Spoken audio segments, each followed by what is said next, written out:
Hi, I am Dr. Balraj Naidu, robotic giant replacement surgeon at Onus Robotic Hospitals, Hyderabad. Today we have special guest with us, Mr. Gopal. Is from Maheshwaram. Unfortunately, COVID తర్వాత రెండు hip జాయింట్స్లో blood supply తక్కువై avascular necrosis of hip అనే problem వచ్చింది. So avascular necrosis of hip అనేది మెయిన్గా Covid తర్వాత steroids వాడడం వల్ల, లేకపోతే ఆల్కహాల్ తీసుకోవడం వల్ల, ఆర్ సికిల్ సెల్ అనీమియా వల్ల వస్తుంటుంది. ఇది 37% రీజన్, నోన్ రీజన్. 63% ఇడియోపతిక్ అంటే రీజన్ ఏం తెలియదు. బట్ గోపాల్కి ఏంటంటే అన్ఫార్చునేట్గా కోవిడ్ తర్వాత ఈ ప్రాబ్లం రావడం వల్ల he is not able to walk. Even కింద కూర్చోవాలన్నా మెట్లు ఎక్కాలన్నా ఇబ్బంది పడేవాడు. సో మా దగ్గరకు వచ్చిన తర్వాత we did core decompression surgery and stem cell therapy. Stem cell therapy అనేది వెరీ అడ్వాన్స్డ్ సర్జరీ అండ్ కంప్లీట్గా రికవర్ అయ్యారు. ఒకసారి సర్జరీ చేసిన తర్వాత again we given gap and underwent another surgery in the other side. So కంప్లీట్గా రికవర్ అయ్యారు. ఆయన ఒక ఎక్స్పీరియన్స్ ఆయన మాటలో తెలుసుకుందాం. గోపాల్ గారు చెప్పండి, ఏం చేస్తారు మీరు, ఎక్కడ ఉంటారు?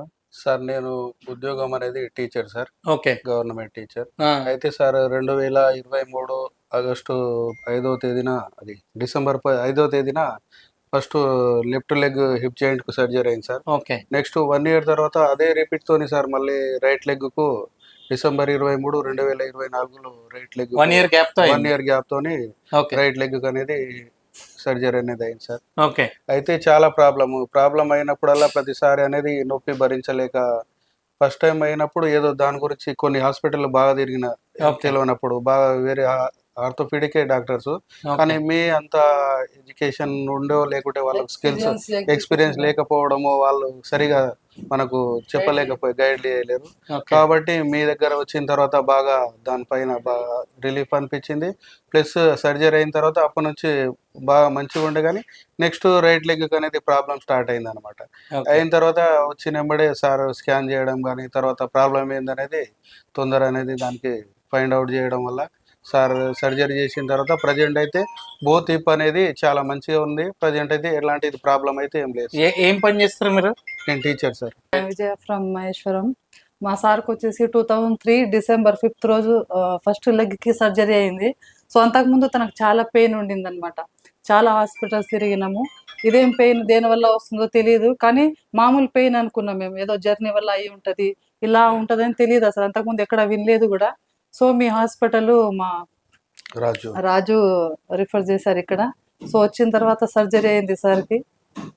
అంతకుముందు లాగే నడుస్తారో లేదో అనుకున్నా, చాలా టెన్షన్ పడ్డాను నేను. సో 2 months తర్వాత మంచిగా నడిచారనమాట. ఫిబ్రవరికి వచ్చేసి స్టాండ్ వదిలేసి మంచిగా నడిచారు. తర్వాత 1 year తర్వాత సేమ్ ప్రాబ్లం రిపీట్ అయింది. అదే ప్రాబ్లం కావచ్చు. ఒక 1 week దాకా నాకు చెప్పలేదు నొప్పి ఉంది అని. సో సడన్ గా నాకు నడకలో మార్పు చూసి ఏమైంది మళ్ళీ అట్లా నడుస్తున్నావు అంటే, మళ్ళీ పెయిన్ వస్తుంది అన్నారు. సో అంతకు ముందు లాగే పెయిన్ కావచ్చు, ఒకసారి చూయించుకోద్దామని నేను చెప్తే నెక్స్ట్ డేనే చూయించుకోవడానికి వచ్చాను సార్. సేమ్ ప్రాబ్లం రిపీట్ అయింది. సో సార్ని అడిగితే సర్జరీ చేయించుకోవాలి కంపల్సరీ అన్నారు. అయినా సరే వేరే హాస్పిటల్ తిరిగాము, కంపల్సరీ చేయించుకోవాలా వద్దా, లాస్ట్ ఇయరే కదా ఇది, మళ్ళీ చేయించుకుందామా వద్దా అనుకున్నాము. సో సార్ కంపల్సరీ చేయించుకోవాలంటే మళ్ళీ ఈ హాస్పిటలే బాగుందని, అంతకుముందు లాస్ట్ ఇయర్ చేయించుకున్న దానికి ఏం ప్రాబ్లం కాలేదు కదా, ఈ హాస్పిటల్లో బాగుంటుందని ఇక్కడికే వచ్చాం సార్. సో సార్ సర్జరీ చేశారు. అంతకుముందులాగే ఉన్న పెయిన్ మళ్ళీ రిలీఫ్ అయింది. ఇప్పుడైతే పర్ఫెక్ట్గా నడుస్తున్నారు, కానీ కొంచెం ఇంకా టైం పడుతుంది. ఓకే సార్, మంచి రిజల్టే ఉంది. చాలా both hip surgery with stem cell therapy ఇవన్నీ కూడా అడ్వాన్స్డ్ సర్జరీస్, చాలా ఎక్సలెంట్ రికవరీ వచ్చింది. And thank you for trusting Onus Robotic Hospital. Thank you, sir. Thank you, sir.